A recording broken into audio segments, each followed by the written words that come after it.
அடிப்படை வசதி எங்களுக்கு ஒரு சாலை வசதி தானே சார். அதுவே இந்த கவர்மெண்ட் கொடுக்கலன்னா என்ன பண்ண முடியும்? இந்த ஒரு ரோடு வசதி இல்லாதனால யாருமே உள்ள வர மாட்டாங்க. உங்க ஊரெல்லாம் ஒரு ஊரா? கேஸ் எப்படிமா கொண்டு வரதுமா? மெயின் ரோட்ல வந்து வாங்குங்கம்மா அப்படின்றாங்க. சோழவரம் அருகே சாலையை சீரமைத்திட வேண்டி வட்டார வளர்ச்சி அலுவலகத்தை முற்றுகையிட்டு போராட்டம் நடத்திய பொதுமக்கள் பழுதடைந்த சாலைகளால் விபத்துகள் ஏற்பட்டும் சுகாதார சீர்கேடு நிலவுவதாகவும் வட்டார வளர்ச்சி அலுவலரிடம் வாக்குவாதத்தில் ஈடுபட்டதால் பரபரப்பான சூழல் நிலவியது. கண்டிக்கின்றோம் கண்டிக்கின்றோம் வன்மையாக கண்டிக்கின்றோம். வேண்டாம் வேண்டாம் வேண்டாம் வேண்டாம் சாலை வேண்டாம் சாலை வேண்டாம். கண்டிக்கின்றோம் கண்டிக்கின்றோம் கண்டிக்கின்றோம் வன்மையாக கண்டிக்கின்றோம் வன்மையாக கண்டிக்கின்றோம். நடவடிக்கை எடு நடவடிக்கை எடு மழை நீரை நிரந்தரமாக எடுக்க நடவடிக்கை எடு. என் பிள்ளை வயசு எங்க சர்வீஸ் எவ்வளவு பார்த்துட்டு போனாங்க. செய்யலான்னு எப்படி சொல்லுவேன்? உன் வீடு உடையாது உடனே செய்யுமா? பார்த்து எங்களுக்கு நான் அனுமதி வந்த பிறகு இந்த சர்வீஸ்ல தான் நாங்க வருஷம்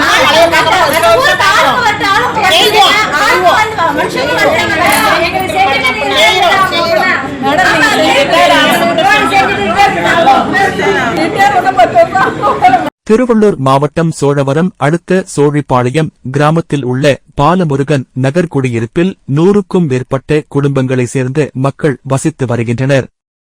இந்த பகுதியில் சாலைகள் மோசமடைந்துள்ளதாக கூறி பொதுமக்கள் சோழவரம் வட்டார வளர்ச்சி அலுவலகத்தை முற்றுகையிட்டு போராட்டத்தில் ஈடுபட்டனர். கடந்த 10 ஆண்டுகளுக்கும் மேலாக சாலைகள் மோசமடைந்து குண்டும் குழியுமாக உள்ளதாகவும் மோசமான சாலைகளால் பொதுமக்கள் அடிக்கடி விபத்துக்களை சந்தித்து வருவதாக புகார் தெரிவித்தனர். பள்ளிக் குழந்தைகளை அழைத்துச் செல்வதில் சிரமம் ஏற்படுவதாகவும் அவசர சிகிச்சைக்காக மருத்துவமனை செல்வதற்கு 108 ஆம்புலன்ஸ் கூட தங்களது பகுதிக்கு வர மறுப்பதாக குற்றம் சாட்டினர். மழைக்காலங்களில் தண்ணீர் சூழ்ந்து கொசுக்கள் உற்பத்தியாகி பாதிப்பை ஏற்படுத்துவதாகவும் பாம்பு, பூரான் உள்ளிட்ட விஷ ஜந்துக்களாலும் அச்சுறுத்தல் ஏற்படுவதாக குற்றம் சாட்டினர். தொடர்ந்து போராட்டத்தில் ஈடுபட்ட மக்களிடம் சமரசம் பேச வந்த வட்டார வளர்ச்சி அலுவலர் காளியம்மாளிடம் கடும் வாக்குவாதத்தில் ஈடுபட்டனர். ஆண்டுதோறும் வீட்டு வரி, குடிநீர் வரி, சொத்து வரி என அனைத்தையும் வசூலிக்கும் நிர்வாகம் பல ஆண்டுகளாக தங்களது குடியிருப்பு பகுதியில் சாலை உள்ளிட்ட அடிப்படை வசதிகளை செய்து தராதது ஏன் என கடும் வாக்குவாதத்தில் ஈடுபட்டனர். தொடர்ந்து பேச்சுவார்த்தை நடத்திய வட்டார வளர்ச்சி அலுவலர் விரைவில் ஆய்வு செய்து சாலை அமைப்பு தருவதாக உறுதியளித்ததை தொடர்ந்து போராட்டம் கைவிடப்பட்டு கலைந்து சென்றனர். சாலையை சீரமைக்க கோரி பொதுமக்கள் வட்டார வளர்ச்சி அலுவலகத்தை முற்றுகையிட்டதால் பரபரப்பு நிலவியது.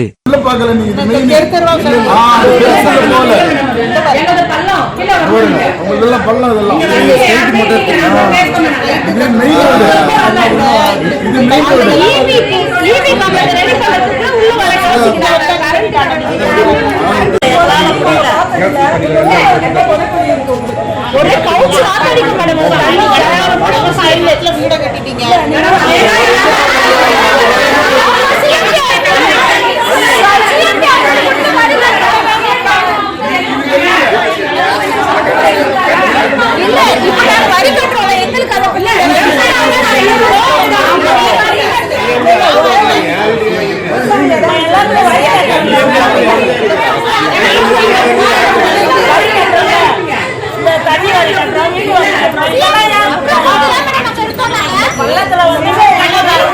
சோழவரத்துல பாலமுருகன் நகர்ல இருக்கிறோம்.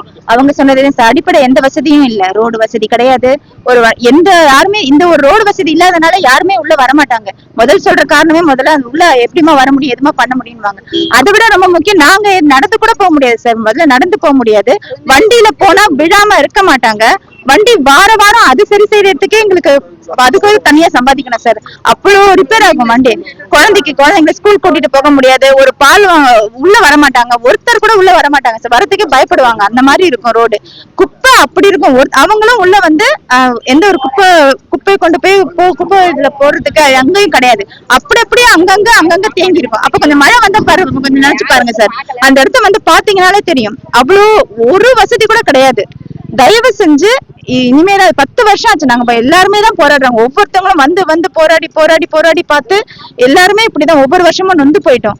இனிமேலாவது அது இல்லாம கொஞ்சம் பார்த்து எங்களுக்கு எல்லா அடிப்படை வசதியும் செஞ்சு கொடுங்க. எல்லாருக்கும் எல்லாமே செஞ்சு கொடுங்க. மெயினா ரோடு முதல்ல போடுங்க. ரோடு மெயினா ஃபர்ஸ்ட் அது பண்ணாலே ஒவ்வொன்றும் செய்யணும். ஸ்கூல் நல்லபடி போகணும் பசங்க. அந்த ரோடு பாத்தீங்கன்னாலே தெரியும் எப்படி இருக்கு, எவ்வளவு மோசமா இருக்குன்னு. அவங்க சொன்ன மாதிரி பாம்பு, தேரை, பூரா, தவளை, ஒவ்வொன்னும் எவ்வளவு பிரச்சனைங்க அவ்வளவு இருக்கும் சார். எங்க இருந்து எப்படி வருதுன்னு கூட தெரியாது. அதை விட ரொம்ப முக்கியம், எங்க இருந்து தண்ணியை திறந்து விட்டாலும் இங்க சாக்கடை தண்ணியா அங்கே இந்த இடத்துல புள்ள போட்டு திறந்து விடுங்க, இது தண்ணியா அங்கே போட்டோம். நாங்க மனுஷங்க இல்லையான்னு கூட யோசிக்க மாட்டாங்க. அங்க மனுஷங்க இருக்காங்களான்னு கூட யோசிக்க மாட்டாங்க. திறந்து விடுங்க, அங்க நிறையட்டும், அங்க நிறைஞ்சு போட்டோன்னு. அந்த தண்ணி மத்த இடத்துல வத்தனா கூட இங்க வத்தவே வத்தாது. வெயில் காலத்துல கூட வத்தாது. அந்த அளவுக்கு ஆழமா இருக்கும். அவ்வளவு மோசமா இருக்கும் ரோடெல்லாம். ஒவ்வொருத்தவங்களும் படுற கஷ்டமும் அவதிப்படுறதும் அந்த சாக்கடை தண்ணியில நடந்து போறதும் இது பண்றதும் அப்படிதான் எங்க லைஃப் இருக்கு. தயவு செஞ்சு இதை கொஞ்சம் நல்லபடியா மாத்தி கொடுங்க. அது மட்டும் தான் சார் கேக்குறோம். என் பேர் உதய பிரசன்னா. எங்க ஊருக்கு இது வரலாம் அடிப்படை வசதின்றதே கிடையாதுங்க சார். சாலை வசதியும் 10 வருஷமா சாலை வசதி கிடையாது. அந்த சாலை வசதி இல்லாததுனால எங்களுடைய குடும்பத்துல எங்களுடைய மருமகளுக்கு குழந்தை இருந்து கூட 7 மாசம் குழந்தை அபார்ஷன் ஆயிடுச்சுங்க சார். அந்த மாதிரி ஃபுல்லா பாம்புங்க. இப்ப இந்த வந்த மழை தண்ணி கிட்டத்தட்ட 4 நாளா வடியாம அவ்வளவு கஷ்டப்பட்டோம். அது மழை தண்ணியில அவ்வளவு பாம்பு, பூரா எல்லா பூச்சியும் உள்ள வருது. நடக்க முடியலைங்க சார். ஃபுல்லா சேருங்க சார். உள்ள ஊர்ல இருந்து நாங்க வெளியில வரவே முடியாது. ரோடு வசதியிலேயே இல்லாத ரொம்ப கஷ்டப்படுறோம். அது இல்லாத நாங்க என்ன கேட்டாலுமே எங்களுடைய ஊர் இந்த பஞ்சாயத்துல சேரலன்னு சொல்றாங்க சார். அடிப்படை வசதி எங்களுக்கு ஒரு சாலை வசதி தானே சார். அதுவே இந்த கவர்மெண்ட் கொடுக்கலன்னா என்ன பண்ண முடியும் சார்? நாங்க உங்க ஊரெல்லாம் ஒரு ஊரா? கேஸ் எப்படிமா கொண்டு வரதுமா? மெயின் ரோட்ல வாங்குங்கம்மா அப்படின்றாங்க. லேடிஸ்க்கு நாங்க போய் கேஸ் தூக்கிட்டு வர முடியுங்களா சொல்லுங்க? எங்க ரோடு முதல்ல யாராவது ஒரு ஆட்சியர் பாக்கணுங்க சார். எங்க ஏரியாவை முதல்ல பாக்கணும். பார்த்தாதான் அவங்க ஏதாவது நடவடிக்கை எடுக்க முடியும். முதல்ல அவங்க யாராவது வரணும் சார் எங்க ஊருக்கு.